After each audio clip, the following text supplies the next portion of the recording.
Okay, we're live. Hi, everybody. Hi, James. Hi, David. I'm Good Adams morning. and Brewski with Hospiamo, and I'm here with two great gentlemen that I've gotten to know over the past few years. And I just got to say, I love that countdown. I don't know why I love it so much. I taught myself how to do it now 27 episodes ago.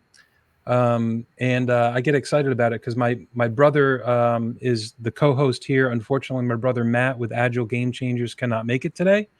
Although he's taught me a lot and mostly pushed me onto this platform of doing something different this year, which we chose to do in May with our first episode, and now we're on episode number 27, and the topic is Boone, North Carolina, and economic development, community development, and how these beautiful worlds can collide in a really nice way as it relates to hospitality management, hotel ownership, and engaging with the people in a community. And I don't think that I had a better experience than when I was invited to do a project in Boone, North Carolina, now a couple years ago. And I'm a small town guy, from a small town up in Connecticut and Rhode Island,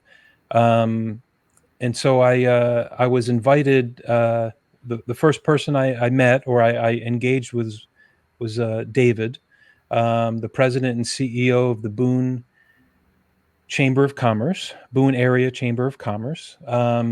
Shortly after that, I met James Milner with Appalachian Commercial Real Estate. And you guys, I'm not blowing smoke when I say it was a truly unique experience, something that I haven't forgotten, and I just am drawn back there, and I can't wait to do some more business in Boone as a result from the people up there. And so you guys are such at the core of it. I'll mention that we have also had a guest on, I think it's episode number 3 or 4 with Yolanda Adams. That was, I think it's the most watched or rewatched episode that we've had. And Yolanda is also based up in Boone, North Carolina. And so we talked a lot about Boone. I've mentioned Boone a lot in our conversations on previous episodes because I have many really great examples of what it's like to do business up mountain. And so, welcome, gentlemen. Thank you so much for spending the time here with me. We have a ratings goal apparently to beat Yolanda for most views. Yolanda, we're coming for you. Yeah, we can do it. I'm confident. Yeah, I think it's like 39 million views, so maybe we can Well, break 40 million. I think we're only good for about 27 million. Tough break. Yeah, tough. So, I'll mention real quick if throughout the conversation, if you're watching and listening to this, if you wanted to reach out to James or David, you can reach David Jackson at the Boone Area Chamber of Commerce website at boonechamber.com, right? And then James is the president and owner of Appalachian Commercial Real Estate, and that website is appalachiancre.com. How'd I do? Or no, maybe is it boonechamber.com or .org? .com. Well, you got it right. Hey, Busted it right through. Our emails. I'll start with a quick, funny little story. And so I'm based in Charlotte, North Carolina. Boone's just a couple hour drive. I say up mountain, but I was not calling it up mountain back then. But there's a language up in Boone that I had to get used to, and I do a lot of translating in my business between hotel real estate investors and the operators and stuff. And man, I was on that side of having to listen a lot more than speak and learn. And so I was first taught something by a mutual friend and a family that I really enjoyed getting to know, and that's Fulton and Denise Lovin. And we were visiting together when I was up there a couple years ago, and I pronounced the way that most New Englanders do the Appalachian Mountains. And she goes, whoa, whoa, whoa, whoa, whoa, whoa. She goes, let me just explain something to you. And we were there. We were outside, and it was a beautiful day. The mountains were in clear view. And she goes, she said, "Say this. I'm going to throw an apple at you." That's what she said. She goes, "Say it." And I said, "I'm going to throw an apple at you." And she goes, "There you go. It's not Appalachian like that." And I said, "Oh, okay. All right." So I learned that was like my first little educational piece there. So I always tell people it's like a door latch if when I'm correcting them. I always tell people I'll smack them in the face if they say it like that again. I'm just glad that had the railway still been here, I think Fulton would have probably sent you down the road to the next town. That is a quick identifier to see whether people are truly from here or not, or from the region or not. And we used to joke that all Appalachian had to do was beat Michigan back in 2007 to get some of the country to say the name right. And here we are, many years later, and we're still working on it. Well, it's from an outsider's perspective, not having visited Boone before actually doing business in Boone. That is what it was known for me. Two things: Appalachian State University, ASU, absolutely beautiful campus. I'm a baseball fan, and so when they opened up their stadium, I saw a bunch of pictures, and I was like, "Wow, that's beautiful! I would love to go up there sometime." And then there's the NCAA, the Michigan game. That was 2007. That's right. So it was a huge upset. And when Appalachian State beat Michigan, was it at Michigan or at App State? Yes, it was very much at Michigan. They were not in the mindset to come visit Boone just yet. Maybe one day, but not that day. And in that year, they were top rated. They were top ranked. They were 5th in the country. They were coming off of a kind of a season in 2006 where they left a little meat on the bone and brought back a considerable number of what would soon to be known NFL players, headlined by Chad Henne, their quarterback, Mike Hart at running back. Jake Long was left tackle in the league for many years. Mario Manningham, the list goes on and on. They were as stacked as a college football team has ever been. And App State was coming off their second of what would end up being 3 straight national championships. They had a dynamic quarterback in Armani Edwards, who, as we record this, will have his number retired at App State later this week, finally. And they had all kinds of momentum coming off of championship number 2. So Michigan didn't necessarily know a whole lot about App. It was the first time that Michigan had ever played an FCS opponent. And Lloyd Carr was in what would become his last year at Michigan, and App State kind of caught him sleeping, but brought a veteran team and was able to play with Michigan for 4 quarters and win the football game at the end. And that changed life around here. You can point back to September 1st, 2007 as a line in the sand here in Boone, North Carolina, where the community was viewed differently. Different eyes were on it and would eventually become normal and regular visitors here. And that certainly brought business opportunity, growth to the campus, and all of the associated things along with that. So that moment is etched in history on the sports side, but I think you could make the case that it means just as much, if not more, to the community's overall growth as well. And I would just add to that one of the big things that day did was change enrollment and interest in the institution of App State, right? So as enrollment growth continually increased, the community had different needs from a development perspective, and it's been growing ever since. But it really did, like David said, put our little sleepy mountain town on the national map. That's neat because it's just one game, right? And it but then whatever that was 16 years ago, it can have that much of an impact because of the kind of the global nature of NCAA football, right? Yeah. So for the perspective for the listeners out there, App State is about 21,000 or so students. Just over 22 for the first time. So yeah, and that's about a 10,000 student growth in the last 20 years. Wow. Wow. Yeah. That's pretty No new impactful. roads yet either, so that's been fun. Well, and in addition to the overall growth, you have App State that recently purchased the Corning building or Corning headquarters down in Hickory. So now they've actually, for the first time, have an auxiliary campus to main campus, which is a game changer in itself. I think that the Hickory community overall has really uh, meshed well with App State in meeting a need for people that don't necessarily have to come to main campus. That doesn't mean that main campus is absolved from all its problems. It still has housing, facility, faculty, staff issues, just as they would anywhere else. Yeah, that's what I noticed being in the hotel industry, looking at just space as inventory that extends beyond overnight stays for 1 or 2 nights over a weekend into the call it the housing crisis that we've seen in many markets. I would imagine that before 2007, but then after with all this growth that it's. Um, by the way, you both have been living there.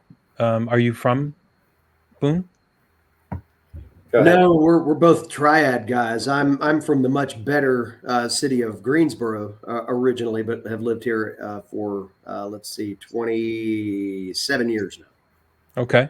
I'm came from Winston-Salem, moved to Boone on my 19th birthday, and haven't left. So Winston-Salem, of course, being Greensboro's little brother. so, Known for Hanes and Michael Jordan sponsorships out there, right? A couple of different ways to enjoy the tobacco products as well. I think you could probably throw on Winston-Salem, but yeah, Greensboro had the Greensboro Gators minor league basketball team. I think that might be about it. You call it the triad, the triad region. Triad. It's interesting as it relates. So I come from what I'll say outside looking in, and how I perceive the area to be, and what I call it. And if it's in a conversation with me and my family, like, hey, let's go up to Boone for a weekend. We're usually the attraction is for the experience, shopping, the beautiful views, the mountain views, and even the drive up. I mean, I remember the first few times I drove up, it was exhilarating. I had to pull over on the side of the road because I was so distracted by the views. It gets a little windy up there. Better than being car sick, I guess. That's true. Yeah, it's like being car drunk without any alcohol. It's That's like, right. oh my That's god. right. So what other besides App State, what do you think is the Boone area perceived as what are you currently known for? What do you want to be known for? Yeah. Maybe in the future. I think that's a good question. I think that certainly in the mountains of Northwest North Carolina, and again, we're about an hour and 45 minutes northwest of Charlotte, about that same distance from the Triad area, a little closer to Winston than Greensboro. But you're talking about being in an area where you've got 6 major metropolitan areas within a 3-hour drive of here. So I very much think that Boone is the Southeast backyard in many senses. From an outdoor economy perspective, we've got great paying attractions, but a lot of things that you can just get out of your car and go do for free. Hiking up the trails over at Grandfather Mountain or find a waterfall. Certainly the ski industry is getting ready to get cranked up here, and with an El Nino winter forecast, it could be a great year for us this winter. But we have been known as a place that you come and do things. That made us a very safe destination back during the COVID pandemic, of a place that people felt like they could get outside, especially at a perfectly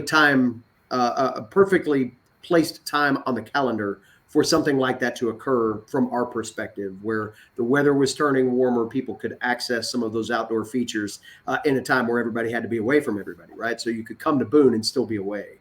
and that was very much part of our calling card. I think that within the spirit of the university too, we'd like to be known, as an area, especially in rural North Carolina, for innovation and innovative practices. We've got a few businesses that model that. Probably most notably, ECR Software Company is one of the leaders there. We've got a few in the biotech industry, like Maltox, or molecular toxicology, if you want to use their full name, is a business that's been based here for a number of years. And we've got little slices of greatness sprinkled around the community. And the reason I say that is because I think that a lot of people come here for a variety of influences and want to bring life here, whether that is a second home purchase, whether that was the COVID pandemic and the world being released to go wherever they needed to go, much to James's chagrin, of course. But that meant that you could go anywhere and do anything. And they came to a place where they were used to coming and found, this to be a place that you could run businesses remotely or have a remote career. And then you've got people like me who came here for the first time as a 7-year-old and knew as I was skiing down Appalachian ski mountain slopes for the first time, I wanted to come to school at App State. And shortly after that, I made the conscious decision, I guess, that I wanted to spend life here, and have an opportunity to at least start professionally here. So I think a number of people find themselves in that regard and bring whatever it is with them to find a way to make it work here. Yeah, I would just add, what are we known for? I think probably at the top of the list is quality of life, right? So we have a community where our quality of life, our education system is top notch, right? And there's a lot of, as David mentioned, a lot of recreational activities that people participate in. And they enjoy it so much that they'll not worry about the freezing temperatures come winter time. What do we want to be known for? Personally, I'd like us to be known for a sustainable community outside of Appalachian State University, that we can have a thriving economy and keep growing employer bases to generate a better community. So, it's often said that it would be a very scary day if Appalachian State ever picked up and left Boone, North Carolina. What would Boone look like?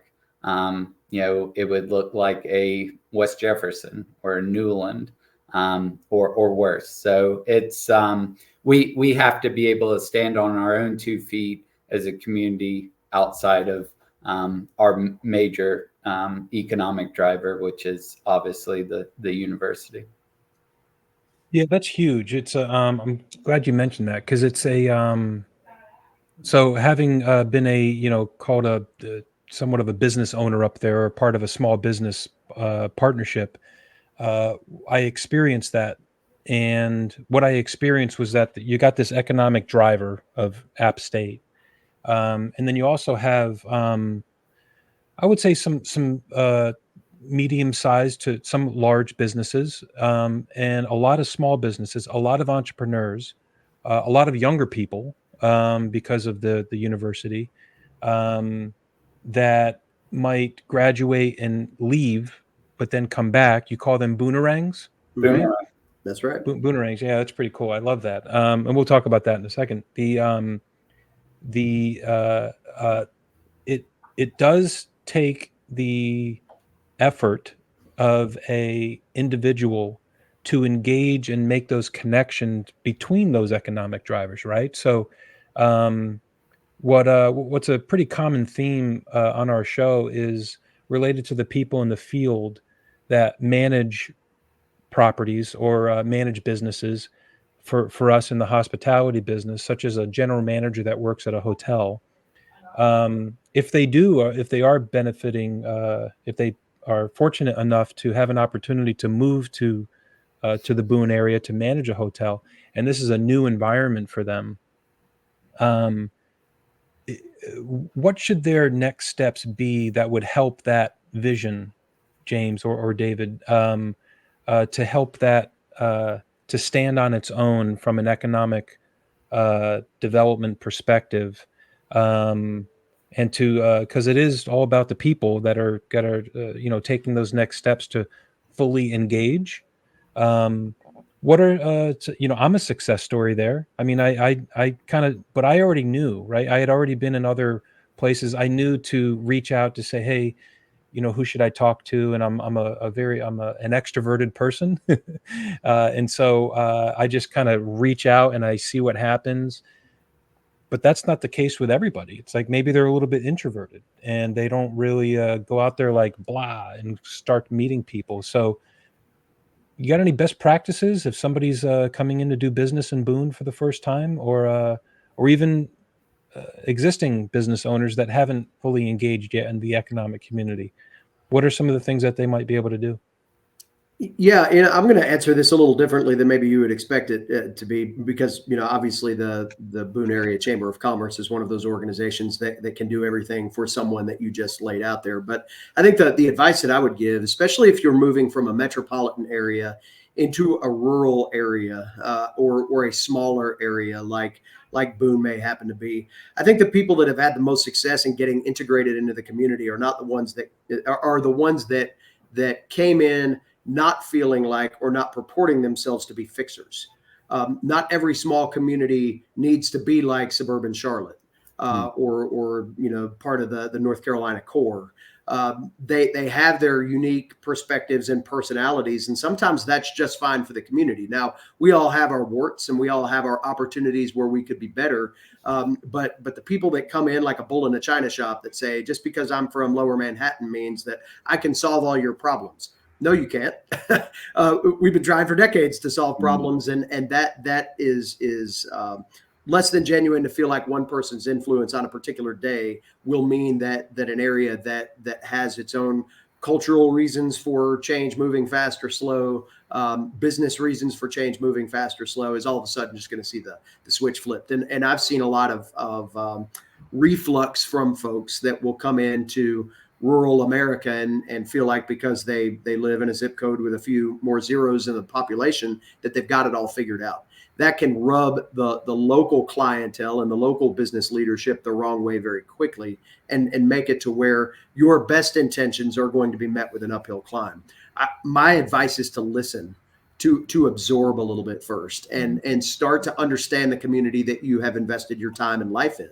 And you may see some areas where you can have quick influence. Maybe that's professionally, maybe that's personally. I think a lot of folks here that move to the high country, they bring things with them that are beyond their professional skill sets that end up having more of an impact sometimes on the community than what they might perceive. And that's, engagement with philanthropic opportunities through the nonprofit scene up here, or a special service that maybe is highlighted in the side hustle that sometimes is necessary to make life work here, that turns into a mainstream business opportunity. So I think that the folks that have integrated themselves the best have been the ones that pause for a moment, take some stock of the area that they've moved to, start to understand some of the folks that do maybe work sometimes behind the scenes, more so in front of the scenes to make things work in a community like this, and attach yourself genuinely to those people through volunteer opportunities. Go join your local chamber, go join the local Rotary Club, whatever that happens to be. But do so with a genuine spirit about wanting to connect rather than come in and show everybody how you're smarter than everybody else might be. Yeah, I would just add to that, I wrote down 2 words, patience and relationships. So patience is going back to what David said, that, we've been working, people try and come in and fix stuff. And we're like, hey, man, we've been working on that for 2.5 decades. You have to have a lot of patience in this community to just know that hopefully eventually things will change. But a lot of, and probably more importantly, is relationships. My mom always gave me a hard time staying in Boone and not moving back to a big city like Charlotte or even the Triad. And I said, Mom, I've spent a considerable amount of time building these relationships. I'm continuing to build relationships, and Boone and the Boone area is certainly a community where if you go have a conversation with someone and you shake their hand and say, "This is what we're going to agree upon," you don't necessarily need to have that rendered to writing, because a handshake goes and looking someone in the eye goes a long way up here. So, I would just add those two things to what David said. I was writing down a couple words too, and I wrote down commitment and contribution. And because that it's something that I identified with dealing with both of you and others. Quick personal story is, I'm not a big city guy, but I do have quite a lot of kind of extensive experience in hotels, like managing them and renovating and being a part owner and stuff like that. And so um, I'll mention our mutual friend Andrea Morton, who I adore, and I keep reminding her how much she taught me. She's like, "I didn't teach you anything." Oh my God! Because when I walked into the property that she was managing, and I had an idea in my head of how to fix it, right, or how to make it better or something, and I was wrong 98 times. If I had 100 ideas, I was wrong 98 of them. And I learned patience. I learned of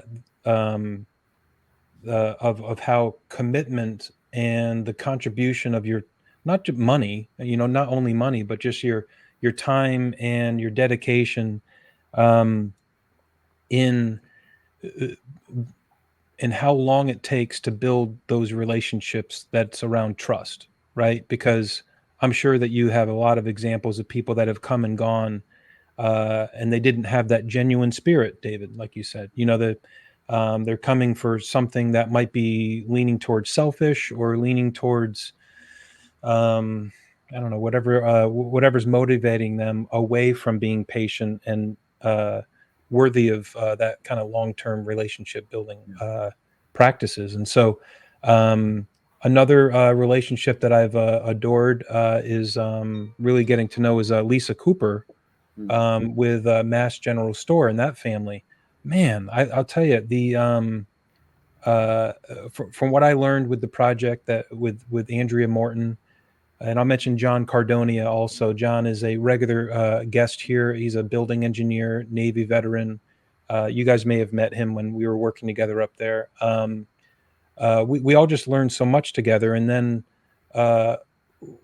David, I think you were the one to mention Lisa Cooper with Mass General Store. And again, from an outsider looking in, I was like, man, I love Mass General Store. Mass General Store has its own uh, own reputation that brings people to Boone.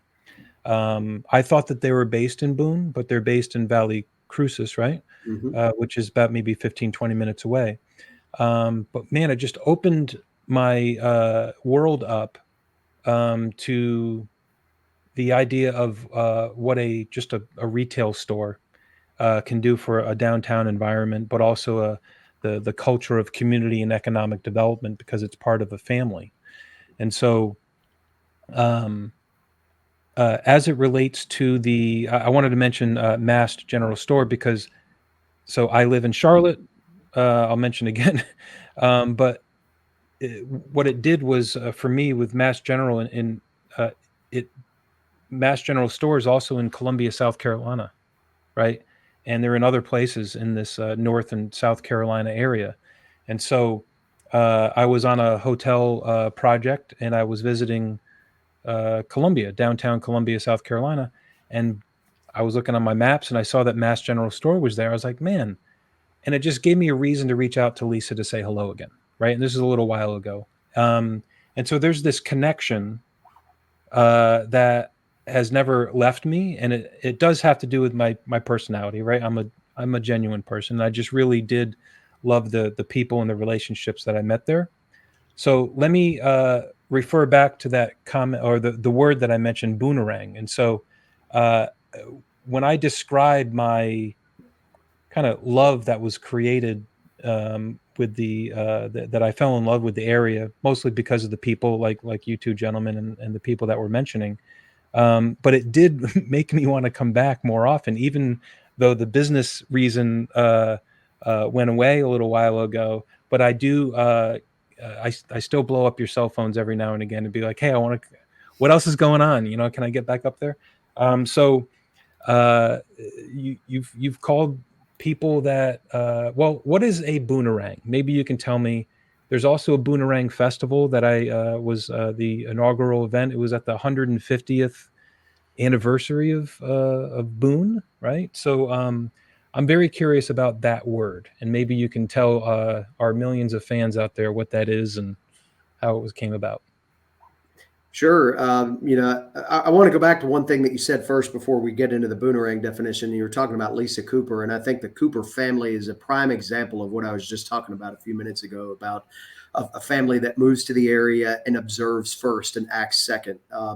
Back in the mid 1980s, John Cooper and his wife Faye left a very lucrative career in Florida, seeking a new life for their family, and moved up to the Boone area and bought a defunct Mass General store out in Valley Crucis, the original location. They actually lived in the facility for a little while. If you've ever been there, their housing was all in the upstairs of what is the current original Mass General store, and they set out to provide a fresh life to an old brand that was tied to the Mast family, but the Coopers are not part of that. They came up for a business opportunity, but they very quickly learned in the first few months of being in Boone full time that nonprofit and philanthropic connection was very much a part of how people ingrain themselves into the community, whether you were born here, moved here, what have you.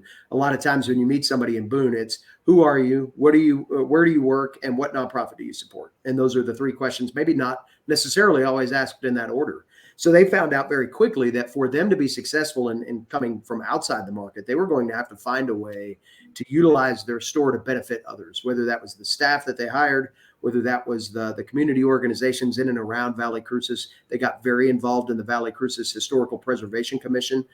They got involved in a number of local nonprofits. They got involved in the schools. They got involved with App State.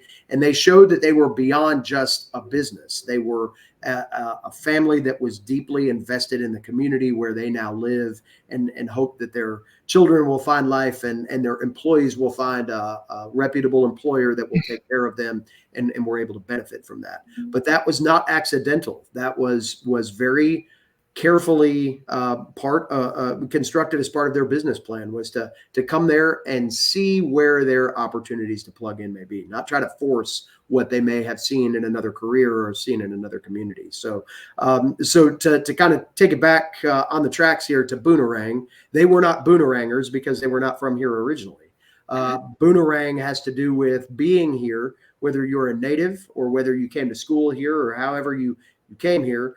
Maybe you leave here, you graduate App State, you move away from home, but then you find a way to come back.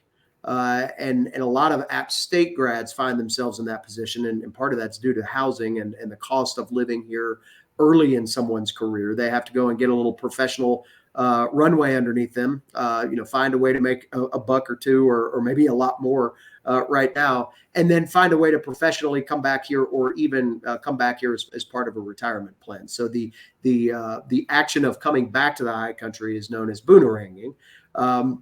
The town of Boone, as you mentioned back as part of the 150th birthday celebration, had been long looking for a festival to call their own.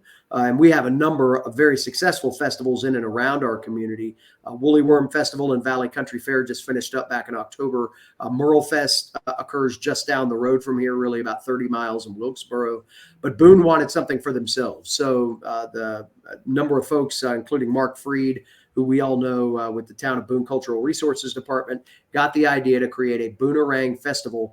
And all of the musical acts and artists that were a part of that were all people that had a tie to the Boone music scene or art scene previously. So when you look at the T-shirt from the first year, it looks like a burnt CD cover from 1998 of all of the bands that used to play here and have influence here. And that, of course, attracted people back to visit from that same era. It was like a 1998 reunion that weekend. And now they've had a successful year 2, already well into the planning stages for year 3. And that is the seed for a lot of folks, especially in that age range, to start thinking about how they might be able to complete the Boonerang themselves if there were only anywhere for them to live.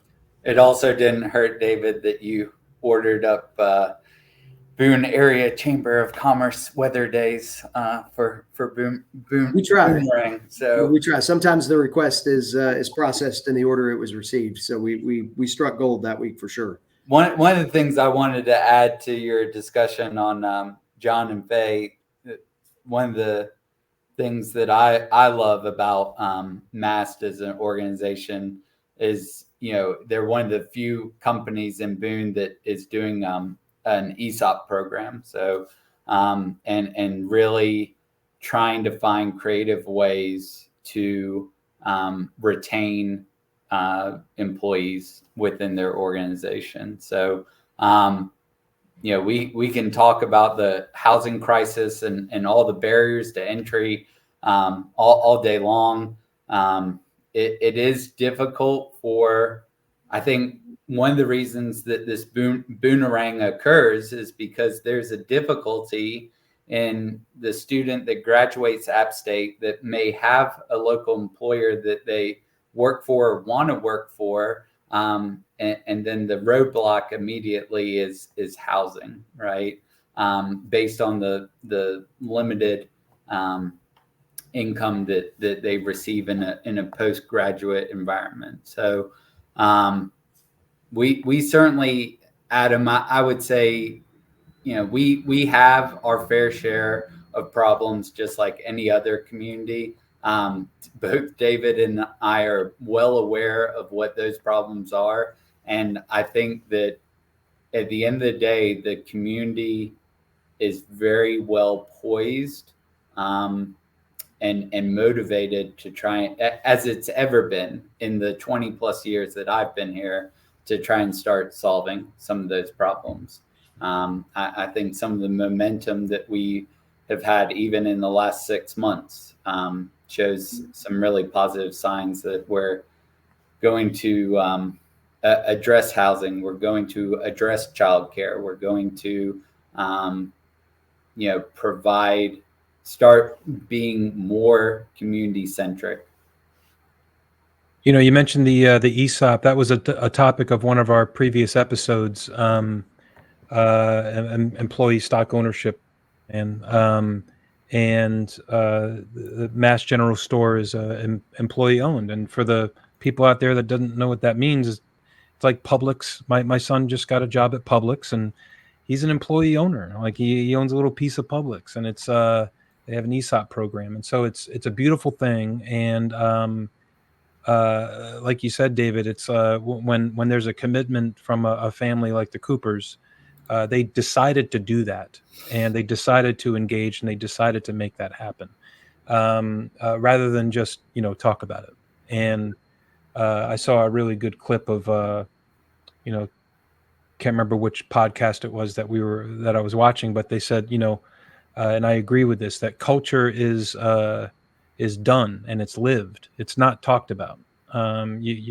We all have our core values and things like that, but you could put it on the wall, but unless it's lived and it's part of the everyday life of the quality of life of your family or your business, it doesn't matter. And that it's I love that history of when I experienced Mass General Store for the first time a couple years ago, that it had this 40-year history of what it was and the Cooper family, and then it got there, very similar to the 2007 football game. It's like the upset with App State and Michigan. It's like when something like that happens, it's a milestone or maybe a threshold moment. It's not the right word I'm thinking of. Watershed moment, maybe. And so. And then it's like the people that are there, they bind together And those bonds, when it's genuine, I will say that I've experienced it myself. It doesn't go away. It's a really beautiful thing.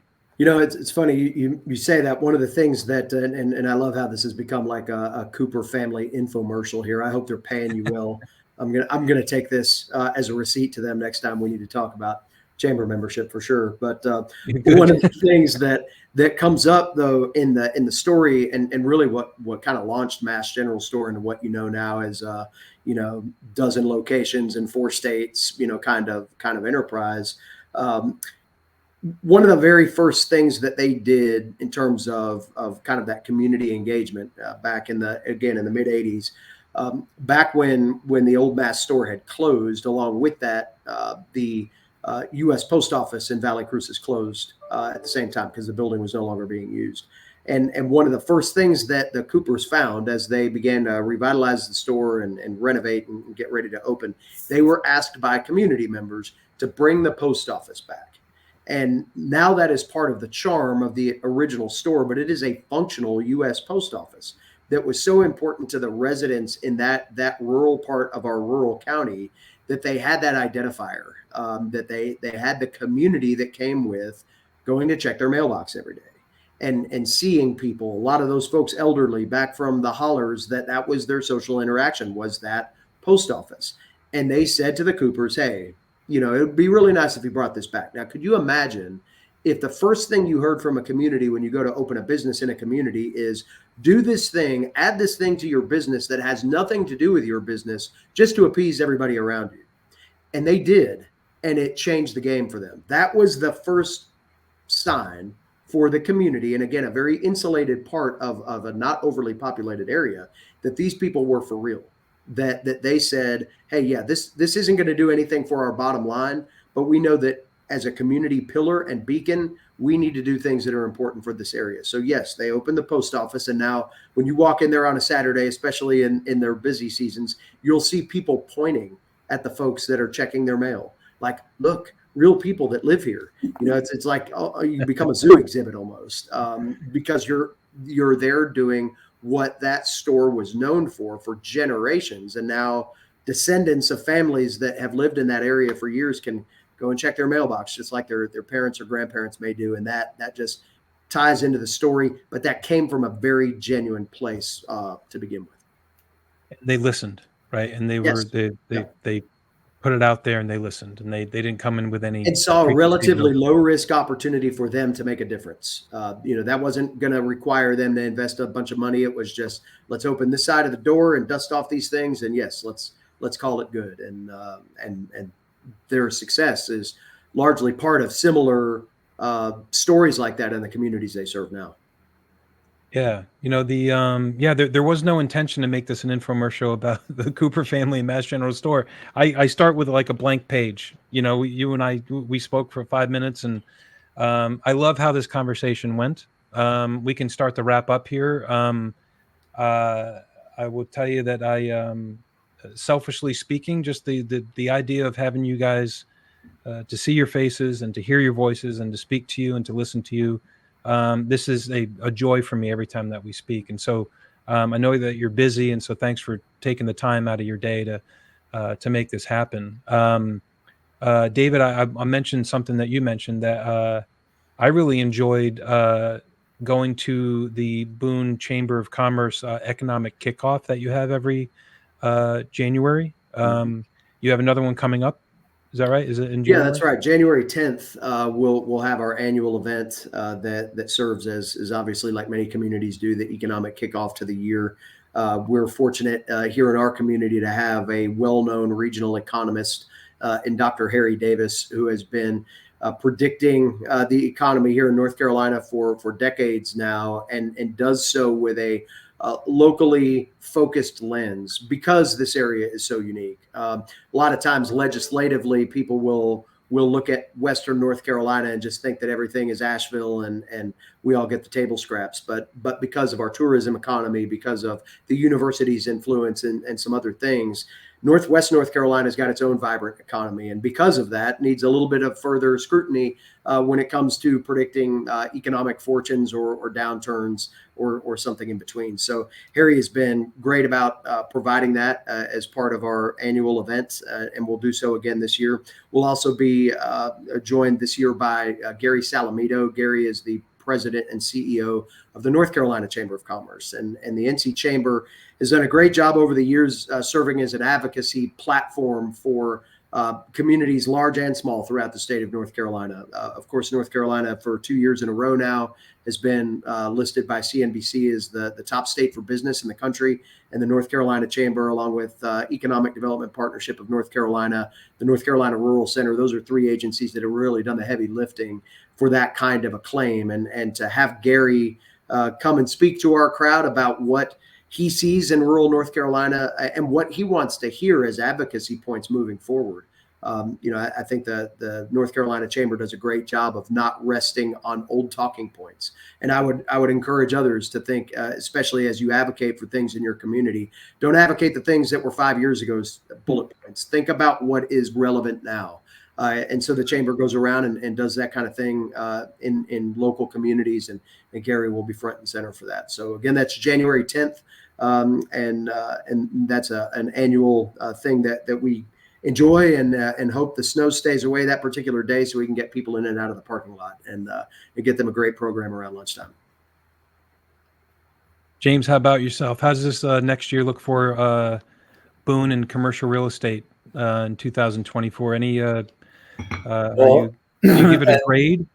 At that at the event that David was talking about in January, I said I guess made a bold claim that transactional activity would be significantly down. I think that has proven to be true. I think that in short summary that will remain the same, right? That due to high interest rates, still a disconnect between buyers and sellers, the lending environment, it's going to be difficult for transactions to occur. And, while transactional activity may be down, the one point that I mentioned last year that I really don't think people took to heart was, we have this association of realtors called the High Country Association of Realtors. And in its heyday was close to 800 members, right? So it's 4 counties, don't get me wrong, Watauga, Avery, Ashe, Allegheny County. But that's a lot of people in the high country. Their main profession is to sell real estate. And if we'll see in January when the renewals come forth, how big of a hit that membership is going to take. I think that in itself is a true indicator to my industry. We're as a company, we're diversified in business lines. So when sales and leasing is short, we typically have appraisal work or consulting work to do. So we're in it for the long haul. This isn't the first market cycle that I've been a part of. Survived the 07, 08 financial collapse, and this is in a post-COVID world, no different. But as an old boss of mine said, only the strong survive. So I'm grounded, and fortunate to be positioned to weather storms. But a lot of companies in Boone may not be in the same position. So my advice to my fellow entrepreneurs is keep stashing cash away, because that cash on hand is going to be very relevant in the next 6 to 12 months, in my opinion. And diversify, as you said. Consider looking into other revenue streams. And are you making a statement today that you're going to open up a post office downstairs in your office? No substation of Boone, of Boone, Maine here at Chuck's building. Well, good. We will. We'll end it on that, gentlemen. Again, thank you very much for your time. Please visit boonechamber.com, Appalachian CRE.com. Look for David Jackson, James Milner. I'm Adam with Hospiamo. Shout out to my brother and co-host who couldn't make it, Matt Zimbrusky with Agile Game Changers. And happy Thanksgiving, everybody. Hope you're having a wonderful day. And thank you so much, you guys, for this little walk down memory lane, but also a view into the future. And I hope to see you again very soon. Yeah. Sounds great. Thanks, Adam. Thank you, guys. Bye.